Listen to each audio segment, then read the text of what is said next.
Hello friends, welcome to my YouTube channel GK quiz में आप सभी का बहुत बहुत स्वागत है। एक बार फिर मैं आपके सामने उपस्थित हूँ। बीपीएससी टीआरई जो 3.0 का री एग्ज़ाम होने वाला है 19 से लेकर के फ्रेंड्स 22 तारीख के बीच में, जो जुलाई के अंदर होने वाला है, उसके लिए एक अति महत्वपूर्ण टॉपिक जो कि प्रीवियस ईयर यानी भारतीय राष्ट्रीय आंदोलन से जो टीआरई थर्ड में प्रश्न पूछा गया था, उन प्रश्नों की श्रृंखला को मैं इस वीडियो में कवर करने वाला हूं। वो भी प्रश्न किससे होंगे? तो भारतीय राष्ट्रीय आंदोलन से होने वाले हैं, ठीक है ना। अच्छा, चाहे 1 to 5 का प्रश्न हो भारतीय राष्ट्रीय आंदोलन से पूछा गया, चाहे 6 to 8 का प्रश्न हो भारतीय राष्ट्रीय आंदोलन से पूछा गया, उन सभी प्रश्नों को मैं टीआरई थर्ड में जो एग्जाम कैंसिल हो गया था उनको मैं इस वीडियो में कवर करने वाला हूँ और पूरे डिटेल के वाइज कवर करूंगा। याद रखिएगा फ्रेंड्स, क्योंकि हो सकता है कि आपके एग्जाम में सीधा सीधा टीआरई थर्ड का प्रश्न ना पूछ करके जो उसका डिटेल मैं कराऊंगा वहां से आपके एग्जाम में प्रश्न पूछ दे, तो इसलिए पीवाईक्यू करना आपके लिए काफी अति महत्वपूर्ण हो जाता है।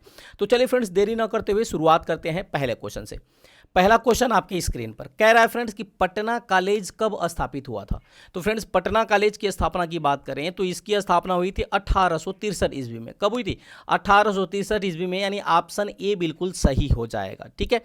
अच्छा, डिटेल की बात करें तो याद रखिएगा, पटना कॉलेज की स्थापना 9 जनवरी 1863 को ब्रिटिश राज के दौरान हुई थी, जबकि 2 फरवरी 1952 को पटना जो विश्वविद्यालय है ना, इसको फ्रेंड्स पटना विश्वविद्यालय और बिहार विश्वविद्यालय में विभाजित कर दिया गया था। यानी जो पटना कॉलेज था, याद रखिएगा, पटना कॉलेज को 2 जनवरी 1952 को 2 विश्वविद्यालय में बांट दिया गया। एक को बना दिया गया बिहार विश्वविद्यालय और एक बना दिया गया पटना विश्वविद्यालय। तो ये दोनों चीज़ें आपको याद रखनी है। जब पटना कॉलेज की स्थापना पूछेगा तो 9 जनवरी 1963, जब पूछेगा कि पटना विश्वविद्यालय या पूछ लेगा कि बिहार विश्वविद्यालय की स्थापना, तो आप बताएंगे 2 जनवरी 1952 को। आगे बढ़ते हैं। अगला प्रश्न आपके सामने कह रहा है कि इनमें से कौन वंदे मातरम समाचार पत्र के संपादक थे। देखिए, यहां आपसे संपादक पूछ रहा है कि वंदे मातरम समाचार पत्र के संपादक कौन थे। तो फ्रेंड्स, अकॉर्डिंग टू ऑप्शन बात करें तो इस क्वेश्चन का विकल्प नंबर ए बिल्कुल सही हो जाएगा कि जो वंदे मातरम के संपादक थे वो थे अरविंदो घोष। कौन थे? अरविंदो घोष। याद रखिएगा फ्रेंड्स, ये अरविंदो घोष जो थे ना, एक गरम दल के नेता थे। याद रखिएगा, कैसे नेता थे? गरम दल के। गरम दल के नेताओं में 3 नाम और आपको याद रखना है। एक तो याद रखना है बाल, एक याद रखना है लाल और एक याद रखना है पाल। तो देखिए, बाल लाल पाल, बाल से हो जाएगा बाल गंगाधर तिलक, लाल से हो जाएगा लाला लाजपत राय और पाल से हो जाएगा बिपिन चंद्र पाल। तो ये 4 नाम आपको याद रखने पड़ेंगे, जिसमें से अरविंदो घोष के द्वारा वंदे मातरम समाचार पत्र का संपादन किया जाता था। अच्छा, डिटेल की बात करें तो याद रखिएगा, अंग्रेजी समाचार पत्र वंदे मातरम के संस्थापक बिपिन चंद्र पाल थे। देखिए, यहां से याद रखिएगा, संस्थापक कुछ पूछेगा तब तो बिपिन चंद्रपाल बताएंगे, लेकिन संपादक पूछेगा तो अरविंद घोष बताएंगे। ये आपको याद रखना बहुत जरूरी है। हो सकता है कि इस वाले एग्जाम में जो टीआरई 3.0 का री एग्जाम होने वाला है उसमें आपको संस्थापक पूछ ले, और देखिए संपादक पूछेगा तो संपादक आप बताएंगे अरविंद घोष, लेकिन संस्थापक पूछेगा तो बिपिन चंद्रपाल बताएंगे। तो ये चीजें आपको याद रखनी है। आगे बढ़ते हैं। अगला प्रश्न आपके सामने कह रहा है कि ऑल इंडिया हरिजन संघ की स्थापना 1932 में किसके द्वारा की गई थी। तो याद रखिएगा फ्रेंड्स, ये किया गया था महात्मा गांधी के द्वारा, यानी विकल्प नंबर बी बिल्कुल सही हो जाएगा। महात्मा गांधी के द्वारा ही ऑल इंडिया हरिजन संघ की स्थापना 1932 ईस्वी में किया गया था। ये आपको याद रखना है, यानी विकल्प नंबर बी बिल्कुल सही हो जाएगा, ठीक है। डिटेल की बात करें, देखिए ये सारे के सारे प्रश्न जो फ्रेंड्स हैं ये पूछे गए। पीआरटी 1 to 5 में प्रश्न पूछा गया 15 मार्च को 2024 जो एग्जाम कैंसिल हुआ था, ठीक है ना। डिटेल की बात करें तो अखिल भारतीय हरिजन सेवक संघ की स्थापना महात्मा गांधी ने 1932 ईस्वी में कहाँ किया था? तो दिल्ली में किया था। तो ये भी चीज़ें आपको याद रखनी पड़ेगी। आगे बढ़ते हैं अगले क्वेश्चन की तरफ। अगला क्वेश्चन कह रहा है कि कौन सी घटना सबसे पहले हुई थी। देखिए, ये भी प्रश्न आपके एग्जाम में पूछा गया था, आपने एग्जाम दिया तो आपको पता होगा कि कौन सी घटना सबसे पहले हुई थी। तो याद रखिएगा फ्रेंड्स, क्रिप्स मिशन, यानी क्रिप्स मिशन का आगमन पहले हुआ था। यानी इस क्वेश्चन का जो विकल्प हो जाएगा विकल्प नंबर ए बिल्कुल सही हो जाएगा। यानी गवर्नर जनरल पद पर लॉर्ड वेवेल का आगमन ये बाद में हुआ था। भारत छोड़ो आंदोलन का प्रस्ताव भी बाद में हुआ था, ठीक है ना, जबकि क्रिप्स मिशन का आगमन पहले हो गया था। यानी विकल्प नंबर ए बिल्कुल सही हो जाएगा। डिटेल की बात करें तो याद रखिएगा, क्रिप्स मिशन जो बात करें तो ये मार्च 1942 में, क्रिप्स मिशन कब आया था? तो मार्च 1942 में। भारत छोड़ो आंदोलन कब हुआ था? तो 14 जुलाई 1942 में, याद रखिएगा। जबकि भारत छोड़ो आंदोलन की शुरुआत 8 अगस्त 1942 को हुई थी, जबकि भारत छोड़ो आंदोलन का प्रस्ताव पारित हुआ था 14 जुलाई 1942 को। लॉर्ड वेवेल आगमन कब हुआ था? तो 1943 को। तो बताइए मार्च 1942 पहली घटना है, उसके बाद मार्च के बाद अप्रैल, मई, जून, तब जुलाई आता है ना। तो इस कह सकते हैं कि इसका जो आंसर होगा विकल्प नंबर ए बिल्कुल सही हो जाएगा। क्रिप्स मिशन वाली घटना पहले हुई थी। आगे बढ़ते हैं अगला क्वेश्चन। अगला क्वेश्चन आपके लिए मोस्ट इंपॉर्टेंट। इनमें से किसने यह कहते हुए भारतीय राष्ट्रीय कांग्रेस की हंसी उड़ाई कि यह एक बहुत सूक्ष्म यानी अल्पसंख्यक जनसंख्या का प्रतिनिधित्व करता है? तो याद रखिएगा फ्रेंड्स, ये तो डिफिनेशन सबको पता होगा कि ये जो वक्तव्य है किसने दिया था। ये दिया था फ्रेंड्स लॉर्ड डफरिन ने। किसने दिया था? लॉर्ड डफरिन ने। यानी इस क्वेश्चन का विकल्प नंबर सी बिल्कुल सही हो जाएगा। लॉर्ड डफरिन ने ही कहा था कि कांग्रेस जो है ना, एक बहुत ही यानी अल्पसंख्यक सूक्ष्म जनता का प्रतिनिधित्व करती है। डिटेल की बात करें तो लॉर्ड डफरिन ने, याद रखिएगा, 1884 में वायसराय बनकर आया और डफरिन ने ही कांग्रेस को अल्पसंख्यक वर्ग का प्रतिनिधित्व करने वाली सूक्ष्मदर्शी संस्था कहा था। ये भी आपको याद रखना है। आगे बढ़ते हैं अगला प्रश्न। अगला प्रश्न कह रहा है कि मुजफ्फरपुर बम कांड में किसको फांसी की सजा दी गई थी?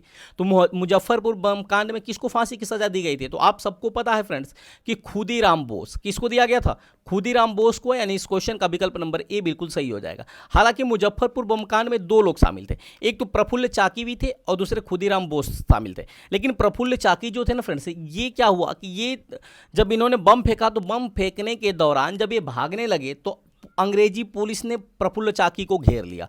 जब प्रफुल्ल चाकी को घेर लिया तो प्रफुल्ल चाकी ने अपने ही पिस्टल से अपने आप को गोली मारकर आत्महत्या कर लिया, जबकि खुदीराम बोस को बाद में गिरफ्तार कर लिया गया और इनको फांसी पर सजा चढ़ा दिया गया। ठीक है ना। तो मुजफ्फरपुर बमकांड में अगर पूछे कि फांसी की सजा किसको दी गई थी तो दी गई थी खुदीराम बोस को। ठीक है। अच्छा, डिटेल की बात करें तो याद रखिएगा 30 अप्रैल 1908 को खुदीराम बोस और प्रफुल्ल चाकी ने मुजफ्फरपुर के जिला न्यायाधीश डीएच किंग्सफोर्ड पर बम मारकर हत्या करने का प्रयास किया, परंतु गलती से प्रिंगले केनेडी और उनकी बेटी की मृत्यु हो गई। ठीक है ना। 11 अगस्त 1908 को खुदीराम बोस को क्या दे दिया गया? फांसी दे दिया गया। अगर प्रश्न पूछे कि कब फांसी दी गई थी तो 11 अगस्त 1908 को फांसी दिया गया था। ठीक है ना। अच्छा, खुदीराम बोस के और प्रफुल्ल चाकी के द्वारा जो मुजफ्फरपुर के जिला न्यायाधीश थे डीएच किंग्सफोर्ड, उन पे बम कब फेंका गया था? तो फेंका गया था 30 अप्रैल 1908 को फेंका गया था। तो ये भी आपको याद रखना पड़ेगा। आगे बढ़ते हैं। अगला प्रश्न आपके सामने कह रहा है कि इनमें से कौन एक अहरार आंदोलन से संबंधित नहीं थे? तो अहरार आंदोलन से निम्न में से कौन संबंधित नहीं था? तो फ्रेंड्स याद रखिएगा मौलाना अल्ताफ हुसैन अली। कौन थे? मौलाना अल्ताफ हुसैन हाली। ये जो थे फ्रेंड्स ना, ये अहरार आंदोलन से संबंधित नहीं थे। इसके अलावा मौलाना जफर अली खां, मौलाना मजहरुल हक, ये लोग जो थे फ्रेंड्स ना अहरार आंदोलन से संबंधित थे। तो अकॉर्डिंग टू क्वेश्चन की बात करें तो विकल्प नंबर बी बिल्कुल सही हो जाएगा। ठीक है।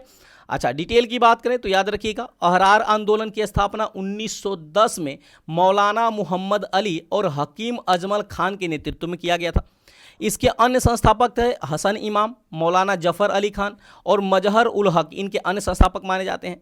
यह जो आंदोलन था ना, एक अलीगढ़ विरोधी आंदोलन के रूप में शुरू किया गया था और अहरार आंदोलन के संस्थापकों ने अलीगढ़ आंदोलन की वफादार नीतियों पर आपत्ति जताई थी। तो ये भी आपको याद रखना पड़ेगा। आगे बढ़ते हैं फ्रेंड्स अगले क्वेश्चन की तरफ। अगला क्वेश्चन आपके सामने कह रहा है, मोस्ट इंपॉर्टेंट प्रश्न है कि 1832-33 के मध्य कोल विद्रोह का नेतृत्व किसने किया था? तो 1832-33 के मध्य कोल विद्रोह का जो नेतृत्व किया था फ्रेंड्स, याद रखिएगा वो किया था, कौन किया था? जल्दी से आपको बता देना है फ्रेंड्स। तो याद रखिएगा इनमें से जो बुधू भगत इन्होंने भी किया था, जोआ भगत इन्होंने भी किया था और छिंदराई मानकी इन्होंने भी किया था। तो इस प्रकार कह सकते हैं कि इस क्वेश्चन का विकल्प नंबर ई हो जाएगा, यानी एक से अधिक इसमें सही हो जाएगा। ठीक है ना। कोल विद्रोह का नेतृत्व किसने किया था? तो बुधू भगत ने भी किया था, जोआ भगत ने भी किया था और छिंदराई मानकी ने भी किया था। तो इस तरह एक से अधिक विकल्प नंबर ई बिल्कुल सही हो जाएगा। उम्मीद करते हैं ये चीज़ें आपको अच्छी तरह से समझ में आ रही होंगी।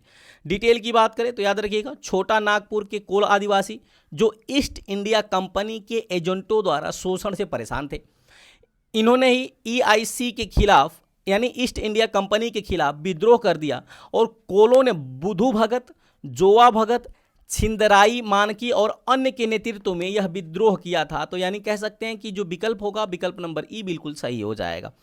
आगे बढ़ते हैं फ्रेंड्स, अगला क्वेश्चन। अगला प्रश्न कह रहा है कि किस वर्ष बाबू कुंवर सिंह का देहांत हो गया था। मोस्ट इंपोर्टेंट प्रश्न, देखिए कई बार एग्जाम में पूछा जा चुका है। तो आप सबको पता है कि बाबू कुंवर सिंह का देहांत हुआ था 1858 ईस्वी में, यानी इस क्वेश्चन का विकल्प नंबर ए बिल्कुल सही हो जाएगा, ठीक है ना। अच्छा, एक प्रश्न पूछा जाता है कि 1857 के क्रांति का नेतृत्व बाबू कुंवर सिंह की देहांत के बाद किसने किया था। तो वो किया था अमर सिंह ने। किसने किया था फ्रेंड? अमर सिंह ने किया था। तो ये आपको याद रखना है, ठीक है। चलिए आगे बढ़ते हैं, डिटेल की बात करते हैं। तो बिहार के शेर माने जाने वाले कुंवर सिंह का जो निधन हुआ था ना, ये 26 अप्रैल 1958 को हुआ था। तो ये भी आपको याद रखना है। अच्छा, वहीं लगे हाथ अगला प्रश्न देख लेते हैं कि युवा बंगाल आंदोलन की स्थापना का श्रेय किसे जाता है।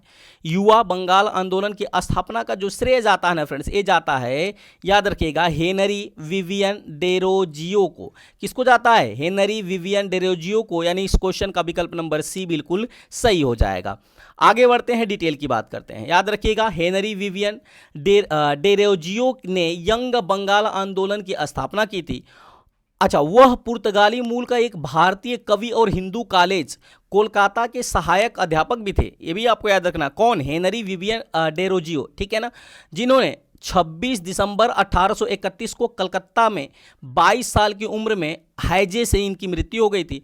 द फकीरा ऑफ जुंगीरा उनकी एक लंबी कविता है। तो ये भी आपको याद रखना। हो सकता है इस बार प्रश्न आपको यहां से प्रश्न पूछ ले, ठीक है ना। द फकीरा ऑफ जुंगीरा, ठीक है ना, ये किसकी कविता है? तो ये है फ्रेंड्स हेनरी विवियन डेरोजियो, जो कि किसकी शुरुआत किया था? तो युवा बंगाल आंदोलन की शुरुआत किया था, यानी विकल्प नंबर सी बिल्कुल सही हो जाएगा। अगला प्रश्न आपके सामने कह रहा है कि किस तिथि को क्लीमेंट एटली ने घोषणा की कि जून 1948 तक ब्रिटिश भारत छोड़ देगा।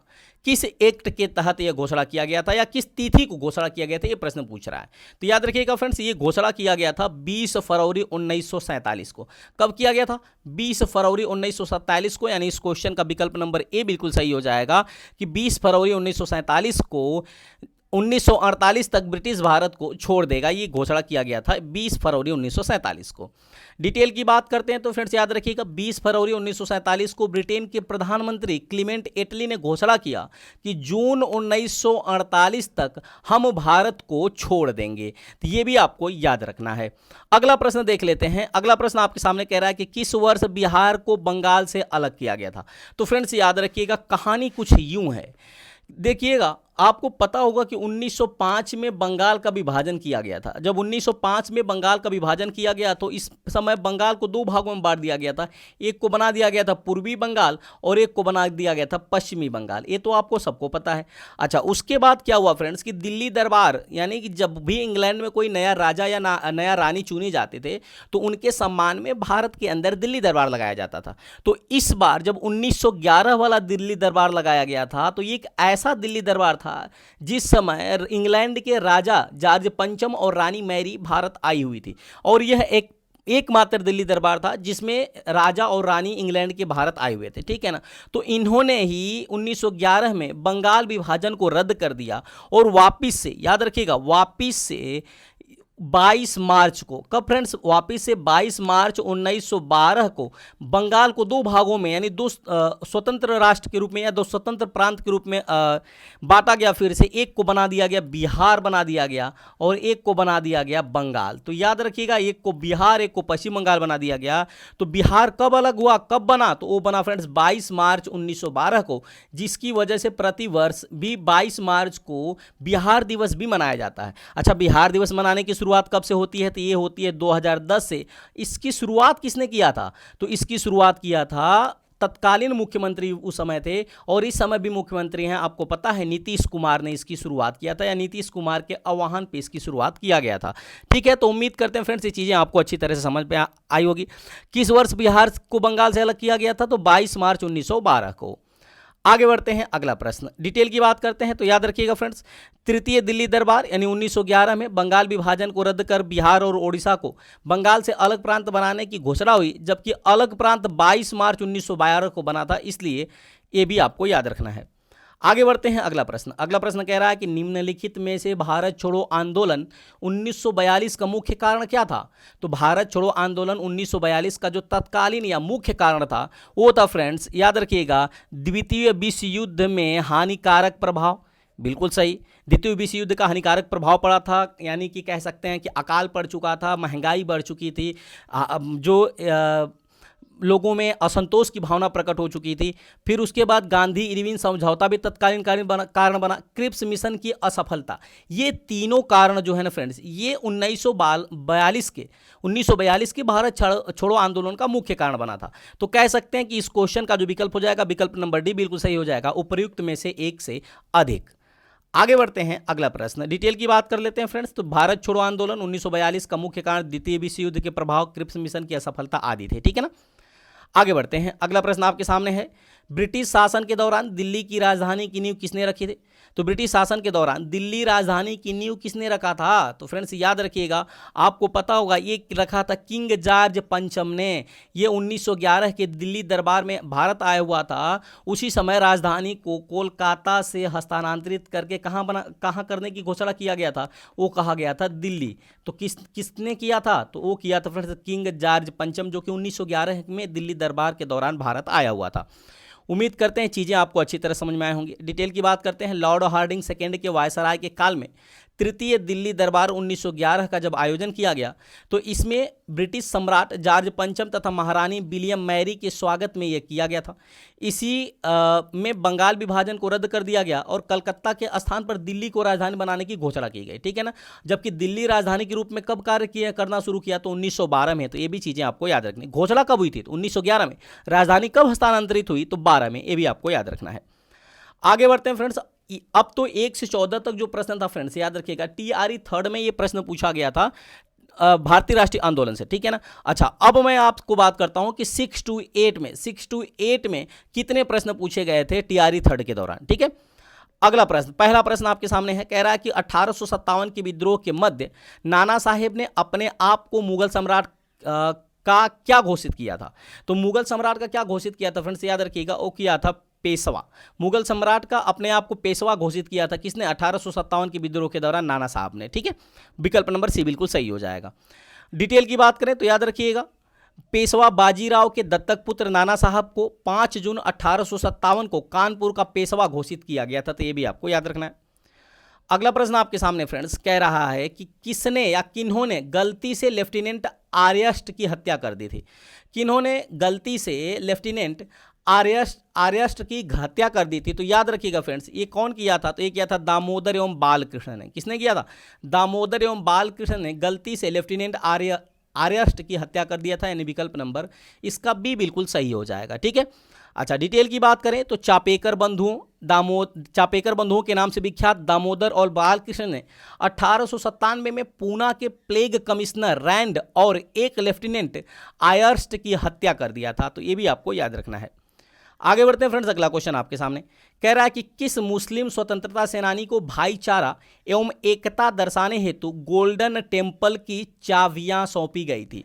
तो याद रखिएगा फ्रेंड्स, किसको गोल्डन टेम्पल की चाबियां सौंपी गई थी? तो याद रखिएगा, ये सौंपी गया था सैफुद्दीन किचलू को। किसको सौंपा गया था? सैफुद्दीन किचलू को, यानी इस क्वेश्चन का विकल्प नंबर सी बिल्कुल सही हो जाएगा, ठीक है। आगे बढ़ते हैं, डिटेल की बात करते हैं। तो याद रखिएगा, रॉलेक्ट एक्ट के विरोध और जलियांवाला बाग घटना के दौरान ही सैफुद्दीन किचलू की हिंदू मुस्लिम भाईचारा एवं एकता दर्शाने हेतु गोल्डन टेम्पल की चाबियां सौंपी गई थी। तो ये भी आपको याद रखना है। आगे बढ़ते हैं फ्रेंड्स, अगला क्वेश्चन आपके सामने कह रहा है कि 21 अक्टूबर 1943 को किस स्थान पर SC बोस ने स्वतंत्र भारत की अंतिम सरकार का गठन किया था? यानी SC बोस ने स्वतंत्र भारत की अंतिम सरकार का गठन किया था। तो याद रखिएगा, कब किया गया था, किस स्थान पे किया था, ये प्रश्न आपसे पूछ रहा है। तो ये किया था फ्रेंड्स सिंगापुर के अंदर। कहाँ किया था? सिंगापुर के अंदर, यानी विकल्प नंबर सी बिल्कुल सही हो जाएगा, ठीक है। डिटेल की बात करें तो याद रखिएगा, 21 अक्टूबर 1943 को सुभाष चंद्र बोस ने सिंगापुर में स्वतंत्र भारत की अंतिम सरकार के गठन की घोषणा किया था। तो ये भी आपको याद रखना है। अगला प्रश्न आपके सामने फ्रेंड्स, याद रखिएगा, 1930 में बिहार क्षेत्र की राजस्व वसूली में धरना प्रदर्शन का कारण कितनी कमी हुई? यानी कि 1930 में जो राजस्व वसूला जाता था बिहार के अंदर में, तो जब उसमें धरना प्रदर्शन किया गया तो उसके कारण कितने की कमी हुई थी? तो याद रखिएगा, कितने की कमी हुई फ्रेंड्स? वो हुई 10 लाख की, यानी विकल्प नंबर ए बिल्कुल सही हो जाएगा, 10 लाख की कमी हुई थी। डिटेल की बात करते हैं तो 1930 में बिहार के क्षेत्र की राजस्व वसूली में धरना प्रदर्शन के कारण 10 लाख की कमी हुई, ये भी आपको याद रखना है। आगे बढ़ते हैं फ्रेंड्स, अगला क्वेश्चन आपके सामने कह रहा है कि दक्षिण अफ्रीका में महात्मा गांधी किस स्थान से कार्यकर्ताओं की मार्च यानी यात्रा का नेतृत्व कर रहे थे। तो आपको बताना है कि दक्षिण अफ्रीका में महात्मा गांधी किस स्थान से कार्यकर्ताओं की मार्च यानी यात्रा का नेतृत्व कर रहे थे। तो फ्रेंड्स ये एक कर रहे थे न्यू कैसल से ट्रांसवाल तक। कहाँ कर रहे थे? न्यू कैसल से ट्रांसवाल तक, यानी इस क्वेश्चन का विकल्प नंबर ए बिल्कुल सही हो जाएगा। ठीक है, आगे बढ़ते हैं। डिटेल की बात करें तो याद रखिएगा 6 नवंबर 1913 में न्यू कैसल से ट्रांसवाल की ओर बढ़ रहे जुलूस में महात्मा गांधी मजदूरों का नेतृत्व कर रहे थे। तो ये भी आपको याद रखना है। अगला प्रश्न आपके सामने फ्रेंड्स कह रहा है कि 1859 के भारतीय उत्प्रवास अधिनियम ने निर्धारित किया था कि क्या निर्धारित किया था कि बागान श्रमिकों को बिना अनुमति के चाय बागान छोड़ने की अनुमति नहीं थी। ठीक है ना, 1859 के भारतीय उत्प्रवास अधिनियम ने यह निर्धारित किया था कि बागान श्रमिकों को बिना अनुमति के चाय बागान की छोड़ने की अनुमति नहीं थी। यानी कह सकते हैं कि इस क्वेश्चन का जो विकल्प हो जाएगा, विकल्प नंबर बी बिल्कुल सही हो जाएगा। ठीक है, आगे बढ़ते हैं, डिटेल की बात करते हैं। कह रहा है कि 1859 के भारतीय उत्प्रवास अधिनियम इंग्लैंड एग्रीमेशन एक्ट जिसे कहा जाता है, इनलैंड इमिग्रेशन एक्ट के अनुसार बागान श्रमिकों को बिना अनुमति के चाय बागान छोड़ने की अनुमति नहीं थी। तो ये भी आपको याद रखना है। अगला प्रश्न आपके सामने फ्रेंड्स मोस्ट इंपॉर्टेंट प्रश्न है, कह रहा है कि देहरादून में इंपीरियल फॉरेस्ट रिसर्च इंस्टीट्यूट की स्थापना किस वर्ष की गई थी। तो देहरादून में इंपीरियल फॉरेस्ट रिसर्च इंस्टीट्यूट की स्थापना कब किया गया था। तो ये फ्रेंड्स याद रखिएगा, ये किया गया था 1906 ईस्वी में। कब किया गया था? 1906 ईस्वी में। यानी इस क्वेश्चन का जो विकल्प हो जाएगा, विकल्प नंबर सी बिल्कुल सही हो जाएगा। ठीक है ना। अच्छा, डिटेल की बात करें तो याद रखिएगा 1906 में देहरादून में इंपीरियल फॉरेस्ट रिसर्च इंस्टीट्यूट की स्थापना की गई थी। आगे बढ़ते हैं फ्रेंड्स, याद रखिएगा ये 6 to 8 में जो भारतीय राष्ट्रीय आंदोलन से बने हुए प्रश्न है फ्रेंड्स, मैं उनकी इस समय चर्चा कर रहा हूं। अगर फ्रेंड्स क्वालिटी कंटेंट अच्छा लग रहा है तो चैनल को अभी तक आपने लाइक नहीं किया है तो वीडियो को जरूर लाइक कर दीजिएगा और सब्सक्राइब करते हुए बेल आइकन दबाना मत भूलिएगा। अगला प्रश्न आपके सामने कह रहा है कि इनमें से कौन ब्रिटिश के विरुद्ध लड़ने वाला जनजातीय नायक नहीं था। तो याद रखिएगा फ्रेंड्स, कौन जनजातीय नायक नहीं था। तो आप सबको पता है, आपने एग्जाम दिया है फ्रेंड्स, तो इस क्वेश्चन का विकल्प नंबर सी बिल्कुल सही हो जाएगा, यानी सी आर दास। सी आर दास मतलब चित्तरंजन दास। सी आर दास यानी चित्तरंजन दास जो थे फ्रेंड्स ना, ये अंग्रेजों यानी ब्रिटिश के विरुद्ध लड़ने वाले जनजातीय के नायक नहीं थे, यानी विकल्प नंबर सी बिल्कुल सही हो जाएगा। ठीक है। अच्छा, डिटेल की बात करें तो याद रखिएगा सिद्धू मुर्मू, कान्हू मुर्मू सगे भाई थे, जिन्होंने 1855 से लेकर 1856 के संथाल विद्रोह का नेतृत्व किया था। संथाल विद्रोह ब्रिटिश शासन और भ्रष्ट जमींदारी प्रथा दोनों के विरुद्ध था, जबकि जबरा पहाड़िया यानी तिलका माझी भारत में ब्रिटिश सत्ता का विरोध किया था। तो ये भी आपको याद रखना है। तो विकल्प की बात करें तो विकल्प नंबर सी बिल्कुल सही हो जाएगा अकॉर्डिंग टू क्वेश्चन। अगला प्रश्न कह रहा है कि प्रसिद्ध क्रांतिकारी नेता चंद्रशेखर आजाद के अनुरोध पर किसने द फिलॉसफी ऑफ बॉम्ब नामक पुस्तक लिखी थी। तो याद रखिएगा किस चंद्रशेखर आजाद के अनुरोध पर किसने द फिलॉसफी ऑफ बॉम्ब यानी बम का दर्शन नामक पुस्तक लिखी थी। तो ये लिखा था फ्रेंड्स भगवती चरण बोहरा ने। किसने लिखा था? भगवती चरण बोहरा ने लिखा था। यानी इस क्वेश्चन का जो विकल्प हो जाएगा, विकल्प नंबर बी बिल्कुल सही हो जाएगा। ठीक है ना। आगे बढ़ते हैं, डिटेल की बात करते हैं। तो क्रांतिकारी स्वतंत्रता सेनानी भगवती चरण बोहरा की 28 मई 1930 को एक बम का परीक्षण करते समय विस्फोट के परिणाम स्वरूप मृत्यु हो गई थी। बोहरा द फिलॉसफी ऑफ बम नामक प्रसिद्ध लेख के लेखक भी थे। तो ये भी आपको याद रखना है, जो कि किसके द्वारा अनुरोध करने पर लिखा था। तो ये लिखा था फ्रेंड्स भगत सिंह। किसके अनुरोध पर लिखा था? तो चंद्रशेखर आजाद के अनुरोध पर यह पुस्तक लिखा था, द फिलॉसफी ऑफ बम। अगला प्रश्न है मोस्ट इंपॉर्टेंट प्रश्न आपके लिए, कह रहा है कि कामागाटा मारू क्या था। कामागाटा मारू क्या था फ्रेंड्स? तो याद रखिएगा कामागाटा मारू जो था ना, एक समुद्री जहाज था। क्या था? समुद्री जहाज था। यानी इस क्वेश्चन का विकल्प नंबर ए बिल्कुल सही हो जाएगा। अगर डिटेल की बात करें तो कामागाटा मारू जो है ये भाप शक्ति से चलने वाला एक जापानी समुद्री जहाज था, जिसे हांगकांग में रहने वाले बाबा गुरदीत्त सिंह ने खरीदा था। जहाज में पंजाब के 376 लोग बैठ करके बाबा 4 अप्रैल 1914 को वैंकूवर यानी ब्रिटिश कोलंबिया कनाडा के लिए रवाना हुए थे। तो ये भी आपको याद रखना पड़ेगा। आगे बढ़ते हैं, अगला क्वेश्चन आपके लिए। अगला प्रश्न कह रहा है कि कौन सा वर्ष और स्थान अखिल भारतीय राष्ट्रीय कांग्रेस कमेटी के बैठक को दर्शाता है जहां संसदीय बोर्ड के गठन का फैसला किया गया था। तो फ्रेंड्स याद रखिएगा, वो स्थान था पटना 1934 में। कब किया गया था? 1934 में, और वो स्थान था पटना, यानी विकल्प नंबर ए बिल्कुल सही हो जाएगा। अच्छा, डिटेल की बात करें तो अखिल भारतीय राष्ट्रीय कांग्रेस कमेटी की 19 मई 1934 को पटना में बैठक हुई और इसमें संसदीय बोर्ड के गठन का फैसला लिया गया। तो ये भी आपको याद रखना था। और इसमें मैक्सिमम कितने मेंबर्स हो सकते थे? तो 25 मेंबर, ये भी आपको याद रखना है। अगला प्रश्न आपके सामने है फ्रेंड्स कि आत्मसम्मान आंदोलन के पुरोधा कौन थे? आत्मसम्मान आंदोलन के पुरोधा की मैं बात करूं तो वो थे फ्रेंड्स, याद रखिएगा, ईवी रामास्वामी नाइकर। कौन थे? ईवी रामास्वामी नाइकर, यानी इस क्वेश्चन का जो विकल्प हो जाएगा विकल्प नंबर सी बिल्कुल सही हो जाएगा। आत्मसम्मान आंदोलन के पुरोधा थे। डिटेल की बात करें तो आत्मसम्मान आंदोलन एक गतिशील सामाजिक आंदोलन था जिसका उद्देश्य समकालीन हिंदू सामाजिक व्यवस्था को जाति, धर्म, ईश्वरीय आस्था के बिना एक नए समग्र एवं तर्कसंगत समाज में परिवर्तित करना था। ठीक है ना, आत्मसम्मान आंदोलन का ईवी रामास्वामी नाइकर द्वारा 1925 में आत्मसम्मान आंदोलन की शुरुआत तमिलनाडु से किया गया था। यह एक समतावादी आंदोलन था जिसे ब्राह्मणवादी आधिपत्य को तोड़ने का कार्य किया, समाज में पिछड़े वर्गों और महिलाओं के लिए सम्मान अधिकारों तथा तेलुगु, तमिल, कन्नड़ और मलयालम आदि द्रविड़ भाषाओं के पुनरुत्थान पर भी जोर दिया था यह आंदोलन आत्मसम्मान आंदोलन। तो ये भी आपको याद रखना है। आगे बढ़ते हैं अगले क्वेश्चन की तरफ। अगला क्वेश्चन है कि census report of central provinces पुस्तक के लेखक कौन थे? तो census report of central provinces पुस्तक के लेखक की बात करूं तो वो थे सुमित गुहा। कौन थे? सुमित गुहा, यानी इस क्वेश्चन का जो विकल्प है विकल्प नंबर ए बिल्कुल सही हो जाएगा। ठीक है। अच्छा, डिटेल की बात करें तो सुमित गुहा की बुक थी the handloom industry in central India में जीनियस, याद रखिएगा, census report of central province 1872 का वर्णन किया गया है। तो ये भी आपको याद रखना पड़ेगा। आगे बढ़ते हैं, अगला क्वेश्चन है 1873 में रचित पुस्तक गुलामगिरी किस धारणा को निष्प्रभावी करती है? तो याद रखिएगा फ्रेंड्स, 1873 में रचित पुस्तक गुलामगिरी है ना, ये पहली बात जाति व्यवस्था की प्रथा को निष्प्रभावी करती है, यानी विकल्प नंबर डी बिल्कुल सही हो जाएगा। ठीक है ना। अच्छा, आगे बढ़ते हैं। अच्छा, इस प्रकार कह सकते हैं, इसमें देखिए निम्न जाति विभेद भी हो सकता है, धार्मिक असमानता भी हो सकता है ना।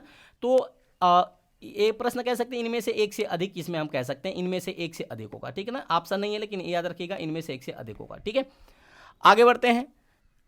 देखिए, महात्मा ज्योतिबा फूले ने 1873 में समाज के दलित वर्ग के लिए गुलामगिरी लिखा था ताकि उन्हें जाति व्यवस्था के भेदभाव, उत्पीड़न का एहसास हो सके। गुलामगिरी भारतीय समाज की सामाजिक संरचना में ब्राह्मणवादी वर्चस्व, पाखंड के बारे में बात करता है और इसने जाति व्यवस्था की प्रथा की आलोचना की थी। आगे बढ़ते हैं, अगला क्वेश्चन आपके सामने कह रहा है कि हिंदुस्तान स्टैंडर्ड किसका समाचार पत्र था? तो फ्रेंड्स याद रखिएगा, हिंदुस्तान स्टैंडर्ड जो था ना, ये सच्चिदानंद सिन्हा का समाचार पत्र था, यानी इस क्वेश्चन का जो विकल्प है विकल्प नंबर ए बिल्कुल सही हो जाएगा। ठीक है, डिटेल अगला क्वेश्चन की बात करें। अगला क्वेश्चन है कि औपनिवेशिक काल में कौन सा प्रमुख उद्योग क्षेत्र भारतीयों के हाथ में था? तो औपनिवेशिक काल में जो प्रमुख उद्योग क्षेत्र था वो था कपड़ा उद्योग। याद रखिएगा, कपड़ा उद्योग जो था ना, ये भारतीयों के हाथ में था, यानी विकल्प नंबर सी बिल्कुल सही हो जाएगा। ठीक है, डिटेल की बात करें तो औपनिवेशिक काल में फैक्ट्री रोजगार पर कपड़ा उद्योग का प्रभुत्व था। कपड़ा उद्योग में कपास और जूट की कताई और बुनाई की मिलें, कपास की ढलाई और जूट प्रेस शामिल थी, जो मुख्य रूप से मौसमी गतिविधियां थी, और ऊन और रेशम की कताई और बुनाई की कुछ अलग अलग बड़ी बड़ी कंपनियां थी जो किसके हाथ में थी? तो भारत के हाथ में थी। आगे बात करते हैं। अगला क्वेश्चन कह रहा है कि महात्मा गांधी ने चंपारण यात्रा किस वर्ष की थी? तो आप सबको पता होगा फ्रेंड्स, महात्मा गांधी ने चंपारण की यात्रा किया था 1917 में। कब किया था? 1917 में, यानी इस क्वेश्चन का विकल्प नंबर सी बिल्कुल सही हो जाएगा।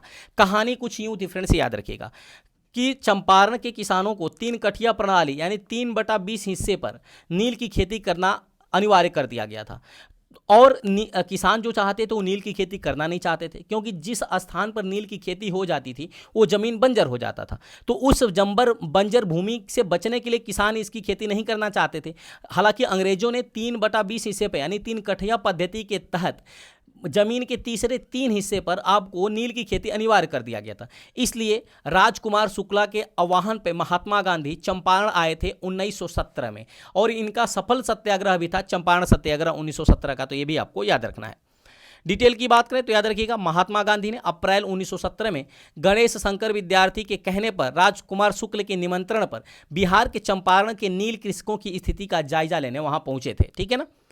आगे बात करते हैं, अगला क्वेश्चन आपके सामने कह रहा है कि भारत में प्रथम छापा खाना किस वर्ष तथा किसके द्वारा स्थापित किया गया था।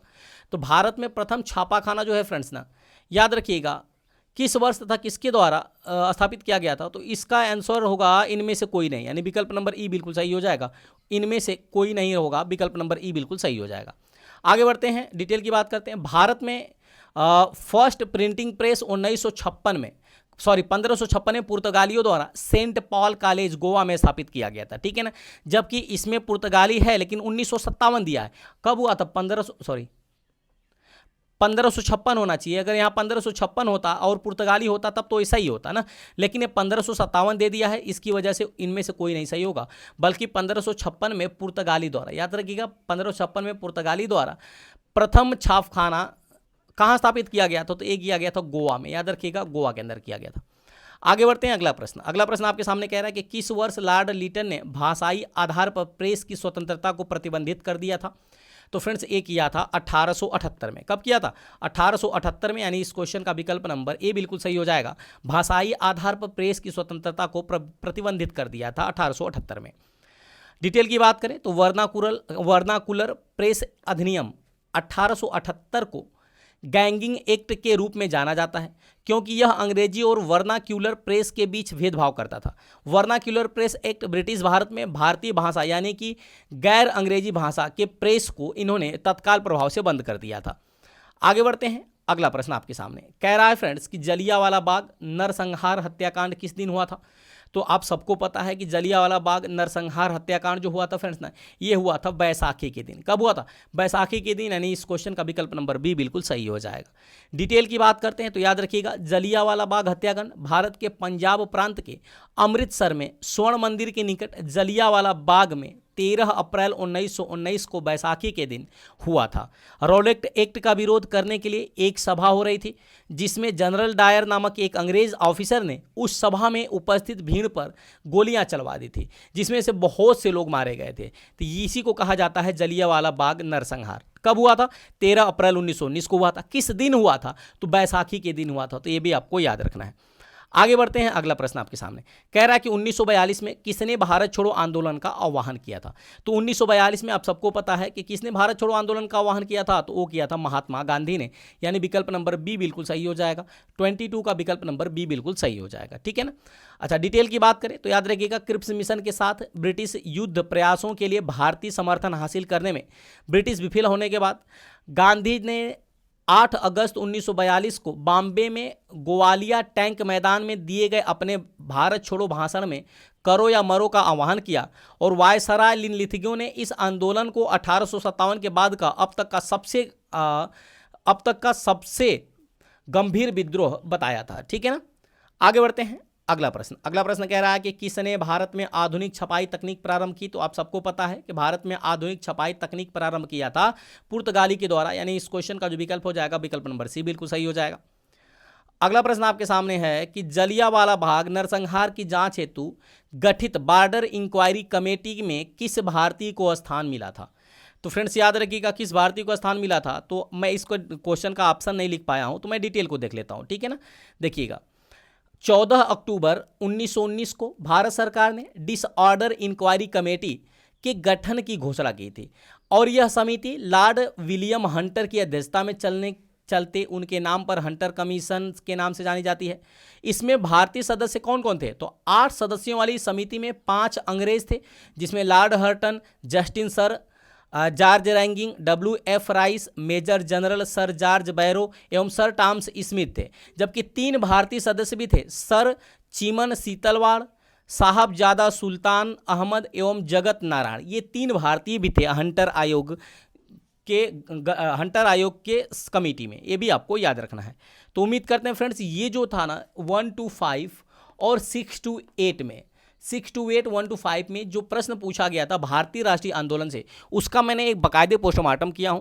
तो अगर आपको लगेगा कि यह वीडियो आपके लिए काफ़ी इंपॉर्टेंट है तो चैनल को सब्सक्राइब करते हुए बेल आइकन दबाना मत भूलिएगा, ताकि जो भी मैं वीडियो अपलोड करूंगा उसका नोटिफिकेशन आपके पास पहुंच सके। ठीक है फ्रेंड्स, तो चलिए मिलते हैं ऐसे मजेदार टॉपिक के साथ अगली वीडियो में।